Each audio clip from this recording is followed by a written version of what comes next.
Hello guys, welcome back to my channel. उम्मीद करती हूँ आप बहुत अच्छे होंगे और अपनी अपनी पढ़ाई में बिजी होंगे। तो मैं कर रही थी राजस्थान वुमेन सुपरवाइज़र की तैयारी, लेकिन उसमें पोस्ट नहीं आने की वजह से मैंने वो तैयारी छोड़ दी और एलडीसी की तैयारी स्टार्ट कर दी। तो सुबह सुबह बस मैं उठ के बाहर थोड़ी देर घूम के सुबह का ज़रूरी काम करके फिर मैं पढ़ने बैठ जाती हूँ। रात को मैंने मैथ का वर्ग और वर्गमूल वाला टॉपिक पढ़ा था, लेकिन उसके पीवाईक्यू नहीं किए थे, तो सुबह उठ के मैं उसके पीवाईक्यू करने लग जाती हूँ और लगभग 2 घंटे तक मैं उसके पीवाईक्यू करके फ्री हो जाती हूँ। मैथ एलडीसी और वुमेन सुपरवाइज़र में लगभग सेम ही है, क्योंकि एलडीसी में थोड़े बहुत टॉपिक्स ज़्यादा है तो मैं उनको पढ़ रही हूँ, बाकी सारे टॉपिक्स मैंने सुपरवाइज़र में पढ़ रखे थे।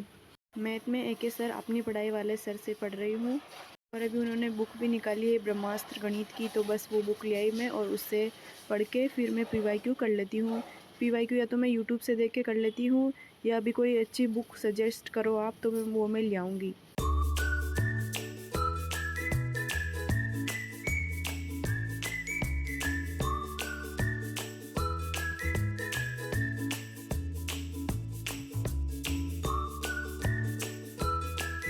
तो लगभग 9 बजे तक मैंने फ़र्स्ट लॉट कंप्लीट कर लिया था।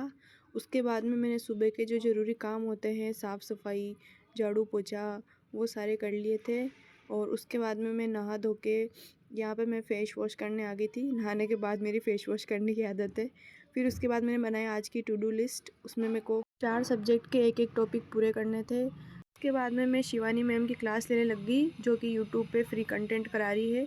मेरे पास ऑलरेडी वीआईपीएम की बुक थी, तो मैंने वीआईपीएम एलडीसी की बुक नहीं खरीदी, क्योंकि उसी में और इसमें सारा मैटर लगभग सेम है। मैम की लगभग 50 मिनट की क्लास होती है, तो वो मैं पूरी करके यूट्यूब से पढ़ने के नुकसान बीच बीच में ऐड भी आ जाते हैं। कोई बात नहीं, इसको इग्नोर कर देना। मैं इंग्लिश सब्जेक्ट की स्टूडेंट नहीं हूँ, इसलिए मेरी इंग्लिश काफ़ी वीक है और मुझे समझ में भी कम ही आती है, लेकिन शिवानी मैम के पढ़ाने के तरीके से मैं काफ़ी इम्प्रेस हुई हूँ और इनका पढ़ाने का तरीका भी बहुत अच्छा है। अगर आप भी एलडीसी या वुमेन सुपरवाइज़र की तैयारी कर रहे हो तो इनकी वीआईपीएम एलडीसी की बुक लिया ना, उससे पढ़ के देखना, आपको काफ़ी हेल्प मिलेगी। उसके बाद में मैं इनकी क्लास ख़त्म करके सुबह के पड़े हुए बर्तन साफ़ करने लग जाती हूँ। इतनी ठंड में बर्तन साफ़ करने में तो बहुत ज़ोर आता है, पर क्या करें, रूम से रहने के यही नुकसान है गाइस। तो सारे बर्तन साफ़ करके मैं बनाने लग जाती हूँ इधर खाना। सब्ज़ी मैंने पहले ही बना दी थी, तो बस रोटी सेकनी थी और टेस्ट के लिए पापड़ भी सेक लिया। बस शाम को मैं बैठ जाती हूँ सुभाष सर की समाज की क्लास लेने के लिए। हिंदी मुझे सुभाष सर की बेस्ट लगती है। तो ये टॉपिक ख़त्म करके वापस मैं मैथ पढ़ने के लिए बैठ गई थी। अगर आप भी किसी कंपटीशन एग्ज़ाम की तैयारी कर रहे हो तो कमेंट में ज़रूर बताना। Thank you for watching.